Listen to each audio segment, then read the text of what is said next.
दीपावली पर जल्दी जल्दी टनल से काम कर बाहर निकलने की तैयारी थी, लेकिन टनल धंस गई और हम सब फंस गए। शुरुआत के 36 घंटे तो समझ ही नहीं आया क्या करना है, लेकिन जिंदगी और मौत के बीच में टनल में मौजूद पानी की पाइप ने जो सहारा दिया, उससे उम्मीद की ऐसी किरण जगी कि आज हम सब खुली हवा में सांस ले रहे हैं। इसके अलावा हम सभी 41 लोगों में से किसी भी एक आदमी की उम्मीद नहीं टूटी थी। अगर कोई भी एक आदमी का हौसला टूट जाता तो हम लोग ना चाहते हुए भी ये जंग हार जाते। ये कहते हुए उत्तराखंड के टनल हादसे में 17 दिनों तक अंदर फंसे रहने की पूरी कहानी मंजीत ने मीडिया से साझा की। 25 साल के मंजीत वही हैं जिनके पिता का अपने बेटे के टनल से बाहर आने के बाद का वीडियो देश और दुनिया में वायरल हो चुका है।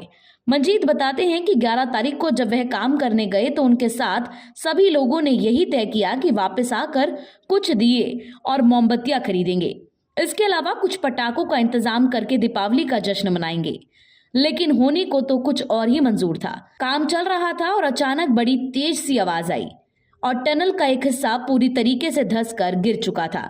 मंजीत कहते हैं कि शुरुआत में तो ये लगा कि शायद थोड़ा हिस्सा गिरा है और बाहर निकलने की कोई गुंजाइश होगी, लेकिन ऐसा नहीं था। घटना के कुछ मिनट बाद ही एहसास हो चुका था कि टनल में काम कर रहे सभी 41 लोग फंस चुके हैं।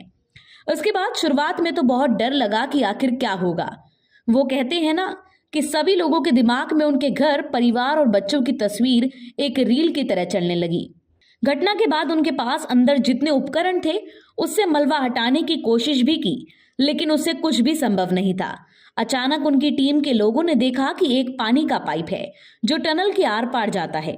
मंजीत कहते हैं उनके पास जो उपकरण मौजूद थे उन्होंने उस पाइप को खोलकर आवाज देने की कोशिश की कि ताकि वह तकरीबन 350 मीटर लंबी पाइप के उस पार मौजूद लोगों को बता सके कि वह लोग अभी जिंदा हैं, क्योंकि पाइप के भीतर मलबा और कचरा भरा हुआ था जिसे सेक्शन मशीन के माध्यम से खींचा गया और कुछ ऐसी हलचल की गई जिससे बाहर मौजूद लोगों को इस बात का अंदेशा हुआ कि अंदर फंसे 41 लोग जीवित हैं। मंजीत कहते हैं कि पानी के पाइप से किया गया यह प्रयास 19 लोगों की जिंदगी की उम्मीद का वह सबसे बड़ा सहारा बना, जिसके बाद हम लोगों की उम्मीदें दिन पर दिन बढ़ती चली गई। वह कहते हैं कि इस पाइप के माध्यम से जब बातचीत शुरू हुई तो अंदर फंसे 41 मजदूर और बाहर मौजूद अमले को भरोसा हो गया कि अब सब कुछ थोड़ी बहुत देर में या फिर थोड़े दिनों में अच्छा ही होगा। मंजीत कहते हैं कि ये तो शुक्र है कि टनल के धंसने के बाद भी अंदर बिजली नहीं गई थी। रोशनी के चलते एक बड़ी उम्मीद हम लोगों की कायम थी और हौसला भी बरकरार था।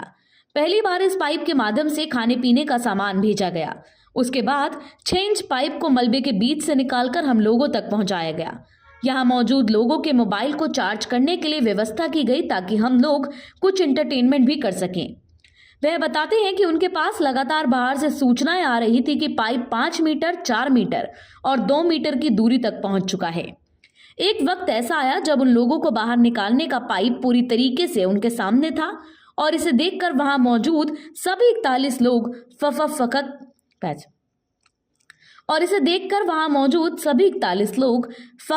फफक कर रोने लगे।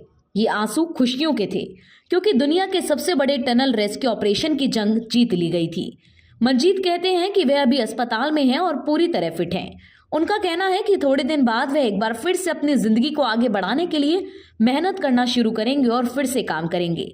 लेकिन उनका कहना है कि 17 दिनों के इस दुनिया के सबसे बड़े रेस्क्यू ऑपरेशन से एक बात तो साफ हो जाती है कि कितनी भी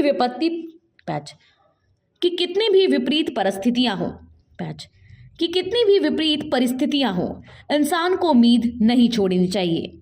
मंजीत ने बताया कि प्रधानमंत्री मोदी ने उन सभी लोगों से बात की और उनकी हिम्मत की तारीफ करते हुए पूरे देश की ओर से की गई प्रार्थनाओं का जिक्र भी किया। Bureau report, APTV Bharat. Latest खबरों के लिए सब्सक्राइब करें हमारा YouTube चैनल